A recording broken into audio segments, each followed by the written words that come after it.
독일의 작은 마을. 이곳은 오랫동안 변함없이 조용하고 평화로운 곳입니다. 하지만 어느 날 한국인 가족이 이사 오면서 마을은 전례 없는 혼란에 빠졌습니다. 처음에는 단순한 이방인의 등장으로 인한 어색함이라고 생각했습니다. 시간이 지나자 분위기는 점점 더 경직되었고 주민들은 마치 범죄자를 대하듯 한국인 가족을 경계하기 시작했습니다. 그렇지만 예기치 못한 사건으로 인해 한국인 가족은 반전이 되었는데요. 무슨 사연이 있는지 같이 들어볼게요. 구독과 좋아요는 사연을 전달하는데 큰 도움이 됩니다. 안녕하세요.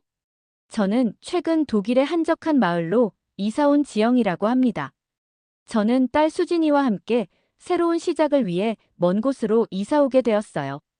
낯선 곳에서 적응하는 것이 쉽지는 않겠지만 더 나은 미래를 위해 용기를 내야 했죠. 사실 한국에서는 딸아이가 학교 생활에서 어려움이 많았습니다. 수진이는 분위기를 잘 타는 성격이라 또래 친구들과 어울리기를 좋아했죠.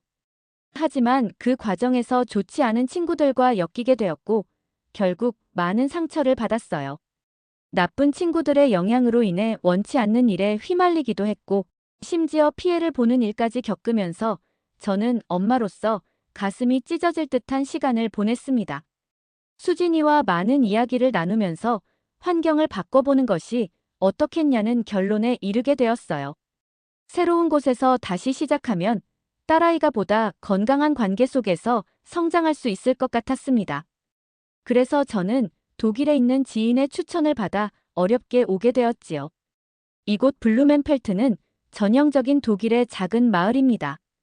붉은 벽돌집과 자전거를 타고 등교하는 아이들, 주말이면 시장에서 만나 인사를 나누는 주민들, 겉보기에는 따뜻한 공동체처럼 보였습니다. 하지만 제가 이사 온 첫날, 이웃들에게 밝게 인사했지만 돌아오는 반응은 차가웠어요. 마치 저희가 무슨 잘못을 저지른 것처럼 경계하는 눈빛이었어요. 전 무슨 일인가 싶었죠.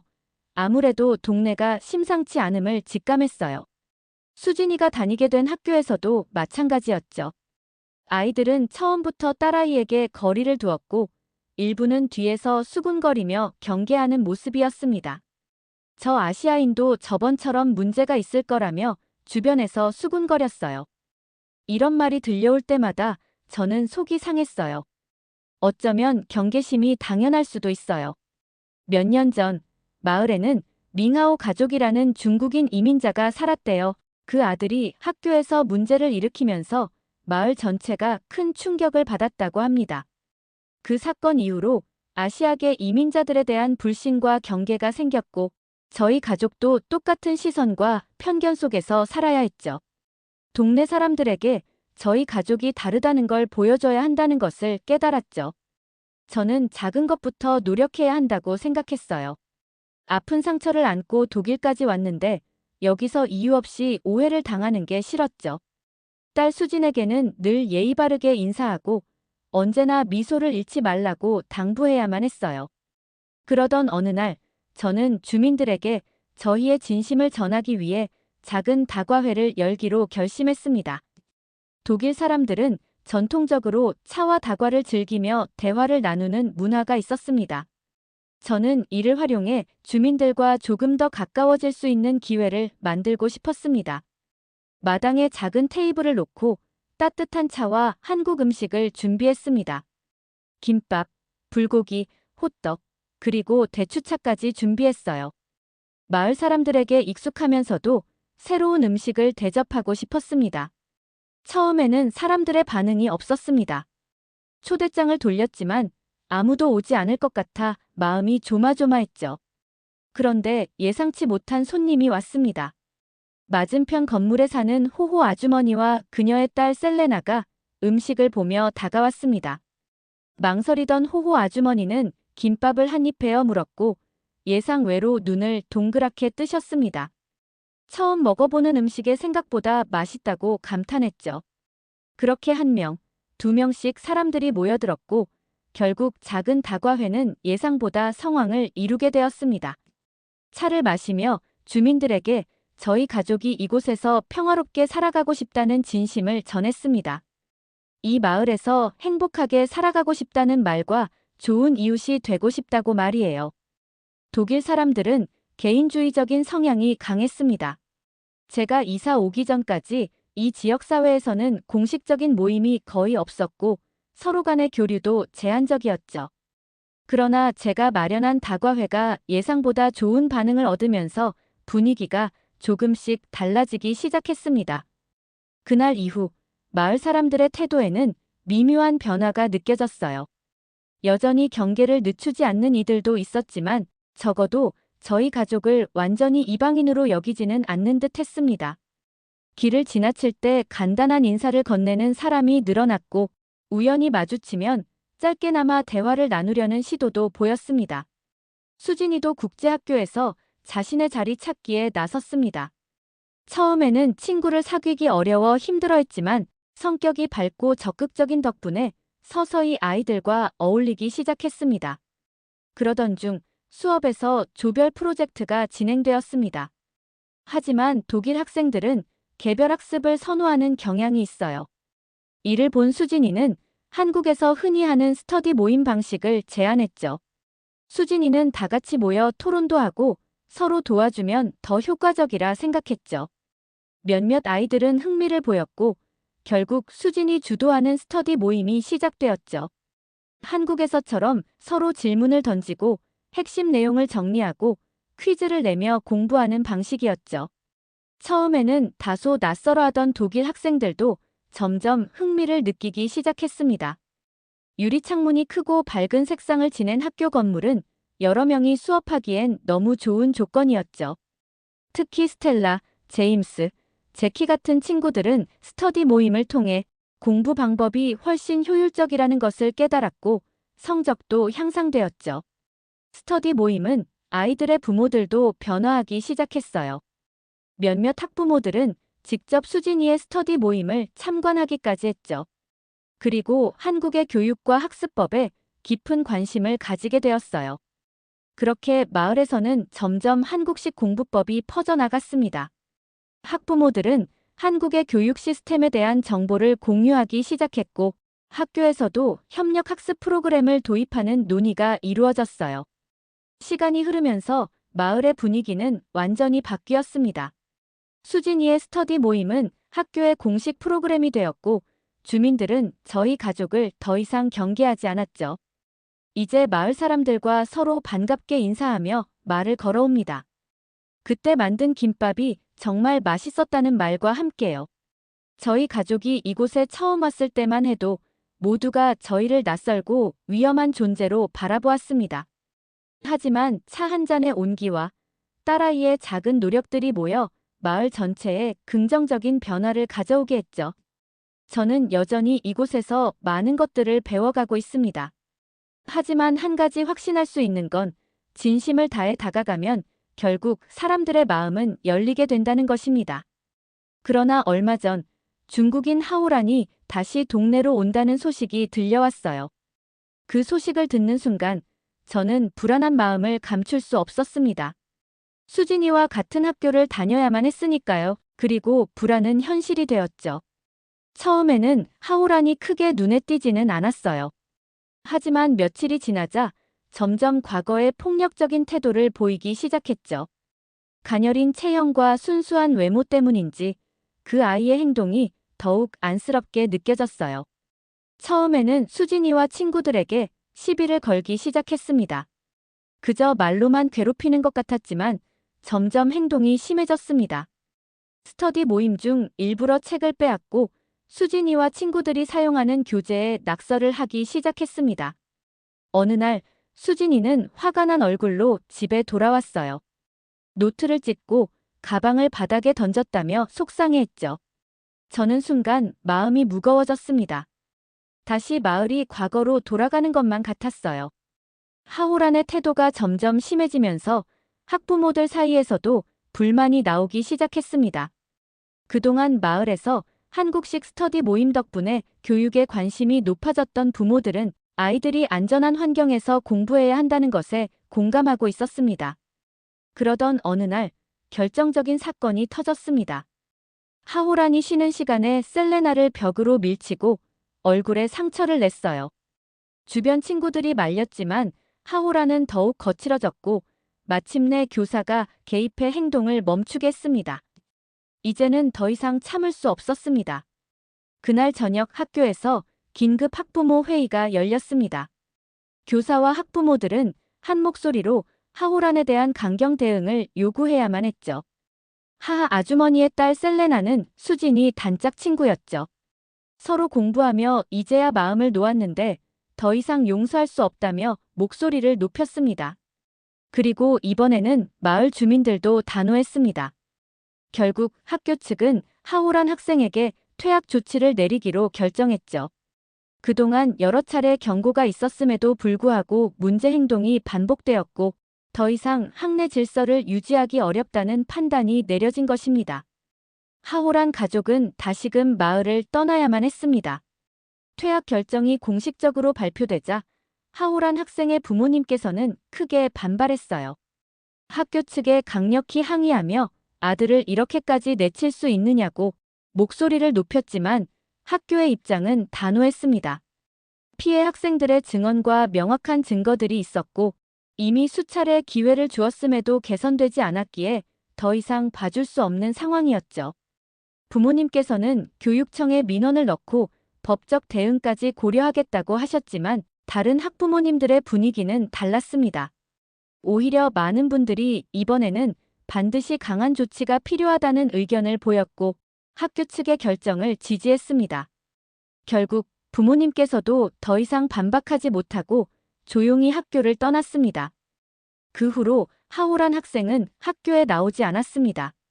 중국인이 떠난 자리에는 잠시 웅성거림이 있었지만 이내 교실은 조용해졌습니다. 학생들은 평소처럼 수업을 듣고 친구들과 어울리며 일상을 되찾아갔습니다. 혹시나 빈자리를 아쉬워하는 사람이 있을까 싶었지만 오히려 교내 분위기는 한층 더 차분해졌어요. 학생들 사이에서는 묘한 안도감마저 감돌았습니다. 며칠 후 중국인의 짐을 실은 트럭이 떠나는 날 주민들은 아무도 배웅하지 않았습니다. 같은 부모로서 자식을 키우는 입장이기에 짐을 싣고 떠나는 중국인 가족의 뒷모습이 더욱 마음 아프고 쓸쓸하게 느껴졌어요. 하호란이 떠난 후 마을에는 다시 평화가 찾아왔습니다. 아이들은 안심하고 학교에 다닐 수 있었고 스터디 모임도 예전처럼 활발하게 운영되었습니다. 하지만 저는 한 가지를 깨달았습니다. 무조건적인 배척이 해결책이 될 수는 없지만 잘못된 행동에는 분명한 경계를 두어야 한다는 것을요. 그리고 마을 사람들이 함께 힘을 합쳐 올바른 환경을 만들어가는 것이 중요하다는 것을요. 수진이는 여전히 스터디 모임을 이끌며 새로운 프로젝트를 구상하고 있습니다. 이제 이 마을은 단순히 저희 가족이 적응해야 할 곳이 아니라 함께 만들어가는 공간이 되었습니다. 이제 저는 확신합니다. 작은 노력들이 모이면 어떤 편견도 결국 사라지고 변화가 찾아올 수 있다는 것을요. 어느 날 저희 집 초인종이 울렸습니다. 문을 열자 익숙한 얼굴들이 서 있었습니다. 이번에 큰 사건이 마무리되면서 주민들은 그동안 선입견을 갖고 오해했다며 양손에 선물을 사오셨죠. 저는 따뜻한 미소로 괜찮다며 이제는 서로를 더 잘 알아가자고 했어요. 이웃들은 수진에게도 스터디 모임을 이끌어준 것에 대해 감사를 표했습니다. 수진이는 조금 놀란 표정을 짓다가 활짝 웃었어요. 그날 이후 주민들은 저희 가족을 다르게 바라보기 시작했습니다. 시간이 지나면서 주민들은 한국 문화에 관심을 가지게 되었습니다. 어느 날 이웃인 하 아주머니는 김치라는 걸 직접 만들어 보고 싶다고 했죠. 저는 흔쾌히 이웃들을 초대했고 그날 우리 집은 활기찬 웃음소리와 따뜻한 온기로 가득 찼습니다. 함께 모여 김치를 만들기로 한 날이었어요. 처음에는 호기심 어린 눈빛으로 지켜보던 이웃들도 점차 관심을 보이며 다가왔고 하나둘씩 참여하는 사람이 늘어나면서 분위기는 더욱 활기를 띠었습니다. 그러던 어느 날 이웃 한 사람이 독일 음식도 만들자고 제안했습니다. 그렇게 우리는 김치 만들기에 이어 독일의 전통 요리를 함께 만들어 보기로 했습니다. 바이에른식 슈바이네브라텐이라는 돼지고기 로스트와 감자 크네델을 준비하며 이웃들은 자신들만의 노하우를 하나둘씩 전수해 주었어요. 저는 요리를 배우며 감탄했고 이웃들은 김치의 깊은 맛과 발효 과정에 대해 새롭게 이해하는 계기가 되었습니다. 그날 이후 마을의 변화는 더욱 뚜렷해졌습니다. 이처럼 요리는 어느새 마을 속으로 자연스럽게 스며들고 있었죠. 그렇게 시간이 흐르던 어느 날 마을 축제를 준비하게 되었습니다. 마을 주민 대표들이 저를 찾아왔어요. 그분들은 조심스럽게 말을 꺼내며 마을 행사에서 김치 요리를 선보일 수 있겠느냐고 부탁했습니다. 한국 음식에 대한 관심이 높아졌고 주민들도 직접 김치를 만들어 보고 싶다는 것이었습니다. 저는 흔쾌히 수락하고 김치를 함께 담그는 체험 행사를 준비하기로 했습니다. 처음에는 조심스럽게 양념을 묻히던 주민들도 점점 더 적극적으로 참여하며 즐거워했습니다. 양념이 골고루 배도록 배추 사이사이에 정성스럽게 발라주는 모습을 보며 저는 속으로 흐뭇한 미소를 지었습니다. 한 주민이 웃으며 말했습니다. 직접 만들어 보니 김치가 얼마나 정성스럽게 만들어지는 음식인지 알 것 같다며 웃으며 말했습니다. 김치를 함께 담그는 과정은 단순한 요리를 넘어 문화와 전통을 공유하는 뜻깊은 경험이 되었습니다. 마지막으로 완성된 김치를 항아리에 담아 숙성시키기 위해 보관하자 주민들은 자신이 만든 김치를 직접 맛볼 날을 손꼽아 기다리며 기쁨을 감추지 못했습니다. 그날 저녁 마을에서는 한국 전통 음식에 대한 이야기가 끊이지 않았습니다. 직접 만든 김치를 조각씩 나누어 맛보며 처음 경험한 매콤한 감칠맛에 놀라고 그 깊은 풍미에 감탄을 연발했습니다. 주민들의 환한 얼굴을 보며 저는 흐뭇한 마음이 들었습니다. 이 작은 체험이 한국 문화를 더 가까이 느낄 수 있는 계기가 되었기를 바라며 언젠가 또 한 번 함께 김치를 담그는 날이 오기를 기대했습니다. 저는 너무 기뻤습니다. 처음에는 저희 가족을 경계하던 마을 사람들이 이제는 한국 요리를 적극적으로 받아들이고 있다는 것이 실감났기 때문입니다. 축제 당일 체험 부스에는 아이들과 학부모들이 길게 줄을 서 있었습니다. 특히 한국 전통 무용 공연은 마을 주민들에게 큰 인상을 남겼습니다. 아이들은 신나게 장구장단에 맞춰 춤을 따라 했고 어른들은 한국의 음악과 춤이 얼마나 아름다운지 감탄했습니다. 한국의 전통 무용은 우아하면서도 강렬한 느낌을 독일에서 느끼고 있었죠. 그날 이후 마을 사람들은 한국 문화에 더욱 관심을 가지게 되었습니다. 심지어 마을 주민회의에서 한국 문화 정기 행사 개최가 논의될 정도였습니다. 그리고 무엇보다 이제는 저희 가족이 더 이상 외부인이 아니라 마을의 한 구성원으로 자리 잡았다는 것이 느껴졌습니다. 우리는 블루멘펠트 마을의 소중한 이웃이 되었지요. 그때 저는 속으로 생각했습니다. 처음에는 그저 이곳에서 평화롭게 살아가고 싶었을 뿐인데 어느새 우리는 마을을 변화시키게 되었네요. 이제 저희 가족은 이 마을에서 완전히 자리 잡았습니다. 수진이는 여전히 스터디 모임을 이끌며 친구들과 즐겁게 학교 생활을 하고 있습니다. 저 또한 이웃들과 요리 수업을 이어가며 마을 공동체 활동에도 적극적으로 참여하고 있습니다. 이제는 한국이 아닌 독일에서도 이 마을에서 우리의 이야기를 만들어가고 있습니다. 서로 다른 문화 속에서 갈등을 겪기도 했지만 서로를 이해하려는 노력이 있다면 어떤 편견도 극복할 수 있다는 것을 알게 되었습니다. 함께 살아가는 법을 배우며 이것이 바로 우리가 함부르크에서 배운 가장 소중한 교훈이었습니다.